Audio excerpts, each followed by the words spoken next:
When you're going to contact after a breakup, what will be the reaction of an avoidant person? I'm a therapist, I'm also an avoidant, so I will explain what's going on in their mind, what's going on also in terms of the relationship dynamic, whether it's increasing your chances of you getting back together or decreasing your chances of you getting back together. I'll explain everything after the jingle. IGetMyExBack.com. Everyone deserves a second chance. Let's explore the other way around. What if you stay in touch after the breakup? What you have to understand is that avoidant, they have a fear of intimacy. They rely on independence, self-reliance. If you're in the context of an anxious avoidant dynamic and the breakup was it's not working, or I can't give you what you need. This is basically the words an avoidant will say when they break up, when they're dealing with someone who is a little bit more anxious than them.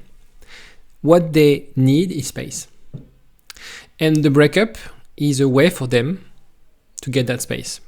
Is it the right way to deal with attachment clash? No, but that's how they deal with it. And so if you don't listen to that request, if you don't provide them that space, you'll make it worse. The anxious avoidant circle is really vicious when you don't understand how your partner functions. That's why I'm making so many videos on avoidant attachment style. And coming from an avoidant attachment style, I can share with you how I function. Because when you understand how your partner functions, you will be able to adapt your response, to adapt your communication. It's very simple to be happy in a relationship or to have successful relationship. You have to meet your partner's need. That's it. In the context of dealing with an avoidant, it's about space. And when you do, very often, that will reset. I talked about the vicious circle, that will reset the vicious circle because they feel smothered, they feel pressured. If you respect their need for space and if you give them what they want, they'll stop being scared of the relationship. So what's the initial response? The initial response is obviously a sense of relief. The sense of I regain control. I can do whatever I want, right? A relationship, you have to understand that a relationship or an avoidant represents, yes, on one hand, a lot of benefits, the chemistry, the intimacy, the doing things together, etc. But also a lot of, not downsides, but pressure, because I'm part of something. You depend on me, I depend on you. And sometimes when they don't know about their attachment style, when they are not aware of their insecurities, that becomes a bit too overwhelming. And so right after the breakup, when you're going to contact, they will enjoy that break from that emotional demands, right? They want to be on their island. And that will reinforce their justification. Again, that's initial response. Right away, they're really happy they made that decision. They're really happy about how they feel away from the relationship. It's not away from you, it's away from the relationship. What will happen after that is a constant, the way they cope, the way they self-soothe is by suppressing their emotions. Avoidant are usually referred as dismissive avoidant. They dismiss their emotions. So they push away the thoughts of you. They push away the pain of the breakup. Even if they took the decision to break up, they will push them away. And maybe that's not something you want to hear, but obviously they will suffer less than you from this breakup. That doesn't mean that they won't suffer, but they will suffer less than you. What they might do is they would start a new hobby. I don't know, they will play golf every single weekend for all weekend. They will become workaholic. They will submerge themselves into work. Anything that will avoid them to reflect on the relationship, right? Because they don't know how to do it. They don't feel.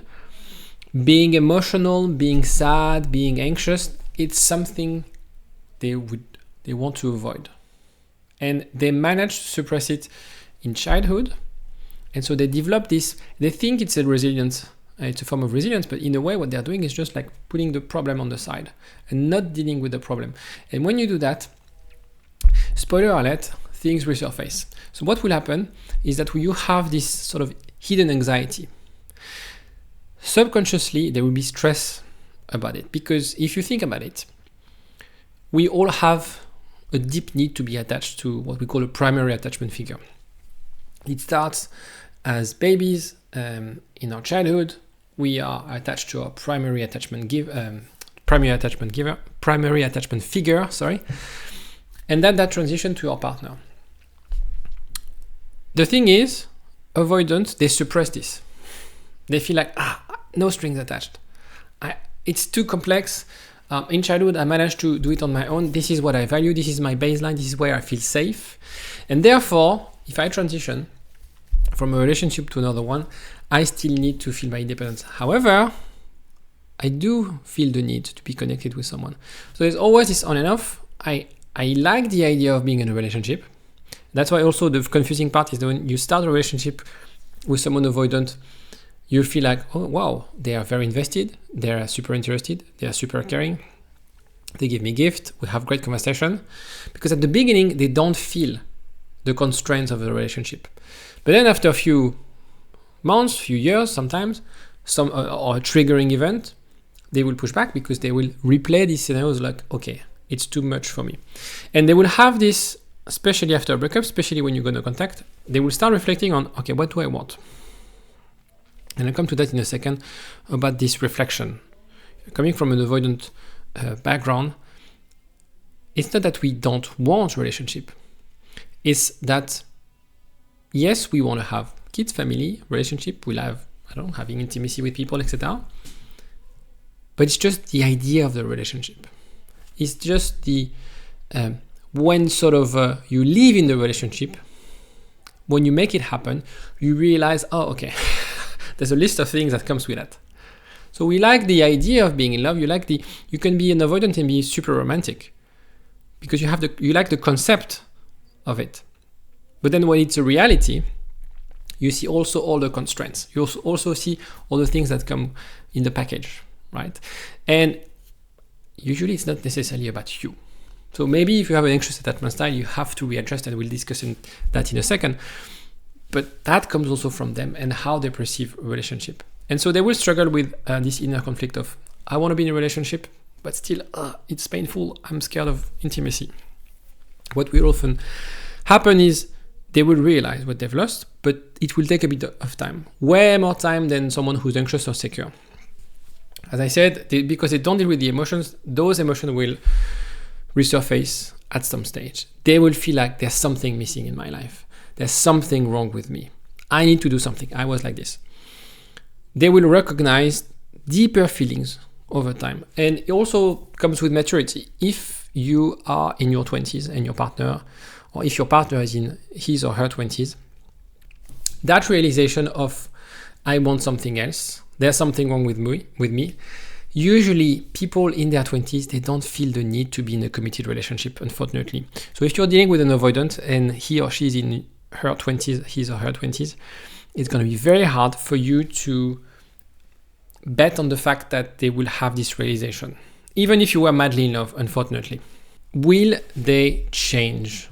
This is the $1 million question. One thing is, we all have the ability to change and grow from our insecurities. Otherwise, I wouldn't have a job. Otherwise, therapy wouldn't exist. The challenge is for avoidance to realize that instead of thinking, I'm fine, and the world is the problem, she's the problem, he's the problem, he's too much, relationship is too difficult, I'm fine on my own, start realizing, okay, maybe I need to do something. Also, you have relationships that are life-defining. You have a relationship where you feel like this is different.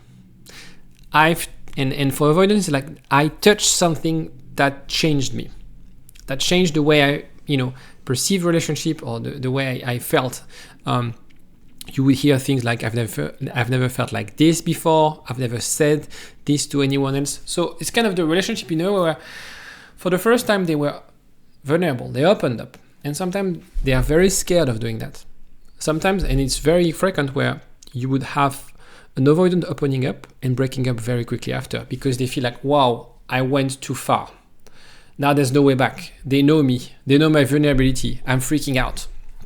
and they would put back. So sometimes it's not you, you didn't trigger anything. They took the leap of faith and they are scared of where they're going. But the thing is, with no contact, when they're on their own, they will start reflecting on, okay, what do I want? Do I still want to have relationships that are not meaningful, where after 6 months, a year, I always end up leaving? At some stage, you're fed up. Some people, they're not fed up. The other day, I had a call with a client, and she was telling me and describing me her ex, and he was in his 50 and never been in a long-term relationship. And her friends, his friends, were telling her, well, he's always been like that. And they were surprised when he introduced her to his friends. And to me, that's a massive red flag if you're thinking you're going to get a committed relationship with that person. Because that person, in the way he sees relationship, feels, I don't need anyone. And therefore, I don't want. And it's fine. And they will always bounce back. And for him, I don't know him personally, but I guess he was completely fine and he could find other partners. And that didn't matter. And what he was after, and at least he was a bit clear with my client, is like, I don't want to be in a committed relationship. And so the problem is, it's very confusing when you're in that case, because they show signs of affection. They could be very intimate, they could be open up, but they tell you, no strings attached. So if that's the case, you're wasting your time. Let me put it this way. If you're not sure, and it's very hard to be sure, it's very hard to be obviously objective about your case, have a look on the description. There's a quick assessment tool that I put together for you to assess whether this avoidant person is someone, is partner material in a way. Have a look, it's totally free. I put together this assessment for my clients and I decided to put it online to help you out. Now, how can you manage recovery? How can you get back together? Step by step. Simple answer. The thing is, see it as a staircase. Right now, you think that you know what you want, but I would challenge that belief. You have clarity and you see the end result. They don't. You have to bring them on a journey. You have to bring them step by step, knowing that they could be triggered by this idea of pressure. They could be triggered if they feel they are not, they don't feel they can make their own decisions, if they feel, you're still close to them. And so what they do, the way you have the process is to bring them on that journey where they will assess, is it safe? If I go on that date with him or her, will they ask difficult things? Will they put me in a corner? If I send a message, will they bombard me with messages, asking me to reply right away, expecting me to reply right away? And so they will assess, depending on what it means for an avoidant to feel safe, they will assess whether, okay, and you bring them and you increase the level of intimacy step by step. If you feel it's so hard, this no contact is so hard, I have so many things that I want to discuss with him or her. There are so many things I want to know, so many answers that I need. Don't feel stuck with this kind of thoughts, because you will get an opportunity. Always. If you've been together and you have something meaningful, you will get an opportunity to discuss with that person. For sure, guarantee. It's a process. Now, you will have a chance. That doesn't mean that you'll get back together, by the way, but you will always have a chance. He or she will always, take some time. If you've been together for many years, if you had something special, why would they decide not to speak with you? Right? Doesn't make sense. So they will at some stage, and maybe in a few months, and that's, very long still, but you will. Now, one thing you need to remember as well is it's a process. Getting back with an avoidant is the way, or at least my methodology. It's only my belief, it's also what works. It's step by step, but at some stage, this recovery process is very painful because you get a lot of on and off, hot and cold, right? Because they're assessing, they want to get back, but they're not sure, etc. this should have an end. After, and it depends on the length of the relationship, after a few months of working out whether you can repair, whether you can have, you can create a second chance for your relationship, you need to figure out, okay, I'm stop playing those games. I know what I want, and I expect someone who is willing to commit, because I want to be in a committed relationship. I want to build something.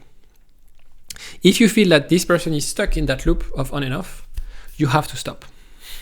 The point is like understanding that it's a process, and you need to get them to a committed place and have those conversations. That's what I help my clients with, is not at the beginning, but towards the end, like have those conversations about attachment, about insecurities, so they can understand your world and they also can understand their worlds. I call that pragmatic empathy. You have to develop that. If you want to have a successful relationship, you have to develop pragmatic empathy, both of you. Right now, you can only do it with yourself. Once you get in touch, once you discuss with them, that's the end goal. If you have any question, forgot that's the last slide. If you have any question or any comment, don't hesitate to let me know in the comment section, and I'll see you next time. Bye-bye.